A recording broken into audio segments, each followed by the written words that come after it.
வணக்கம். இன்றைக்கி நம்ம ஒரு கதண்டு குழியுடைய கூடை எடுக்கிறதுக்காக வந்திருக்கோம்.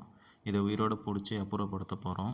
இதில் ரொம்ப அதிசயமான ஒரு நிகழ்வு நடந்தது. என்னென்னா, கதண்டுகளுடைய ராணியை நம்ம பார்த்தோம். இந்த ராணி சாதாரணமாக ஒரு கதண்டை விட 1.5 மடங்கு பெருசாக இருந்தது. நம்ம தேன் கூடுகளில் ராணி தேனியை பார்க்கும்போது அதோடைய உருவமைப்பு தனித்துவமாக தெரியல. அதே போல் இதோடைய உருவமைப்பும் தனித்துவமாக தெரிஞ்சுது.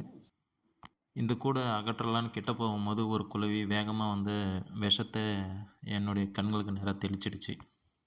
அதில் ரொம்ப பயங்கரமான எரிச்சல் உண்டாச்சு. கண்ணில் சிறிய காயமும் உண்டாச்சு.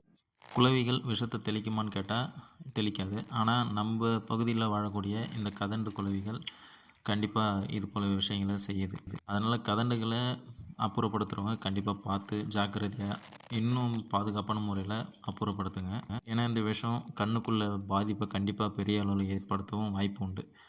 சாதாரண எரிச்சல் காயத்திலேருந்து நிரந்தரமான கண் பார்வை போக கூட வாய்ப்புகள் இதில் இருக்குது. இவ்வளோ ஆபத்தாக இருக்கக்கூடிய குளவிகளை காப்பாற்றணுமான்னு கேட்டால் சில நேரங்களில் அது ஆமான்னு தான் சொல்ல முடியும். இந்த குளவிகள் இயல்பாகவே நம்ம தேனீக்களை போல் கூட்டமாக சமூகமாக வாழக்கூடிய ஒரு குளவி இனமாகும். அவைகளுடைய பாதுகாப்புக்காகவும் தற்காப்புக்காகவும் அவைகளுக்குன்னு சில தனித்துவமான பாதுகாப்பு தன்மை இருக்குது.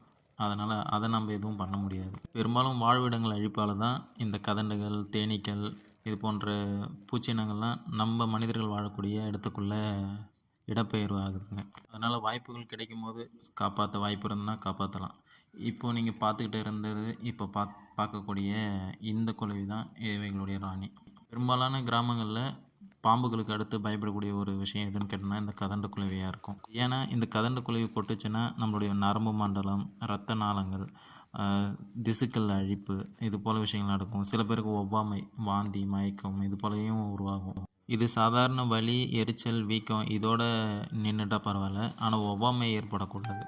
அதுபோல் யாருக்காவது ஏற்படுதுன்னா உடனடியாக நம்ம மருத்துவமனைக்கு போய் தான் ஆகணும். ஏன்னா தேனீக்களை விட இந்த குளவிகளில் விஷங்கள் அதிகமாக இருக்கும்.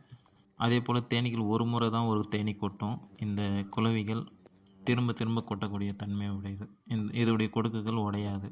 ஒரு மனுஷன் இறக்கிறதுக்கு ஒரு 4-5 கொட்டு போதாது தான். ஆனால் ஒவ்வாமை இருந்ததுனால ஒரு கொட்டாக இருந்தாலும் அந்த மனிதன் இறக்கிறதுக்கான வாய்ப்பு கண்டிப்பாக இருக்கும். இவைகளோட விஷயத்தை நம்ம எப்படி பார்க்கலான்னா, ஒரு 100க்கும் மேற்பட்ட குளவிகள் ஒன்றா ஒரு நபரை கொட்டுச்சுன்னா அது ஒரு சுருட்டை விரியனோ இல்லை ஒரு கட்டுவிரியனோ ஒரு சிறிய கட்டுவிரியனோ கடிச்சதுக்கான விஷம் நம்ம உடம்புக்குள்ளே சேரும். அப்போ அதனால் இது போல் குளவிகள் உங்கள் பகுதியில் இருக்குன்னா ரொம்ப ஜாக்கிரதையாக இருங்க. அதை நீங்கள் தொந்தரவு பண்ணாத வரைக்கும் அவைகள் யாரையும் தொந்தரவு பண்ணுறது இல்லை. இந்த நிகழ்வப்போ எனக்கும் ஒரு கொட்டு கிடச்சிது.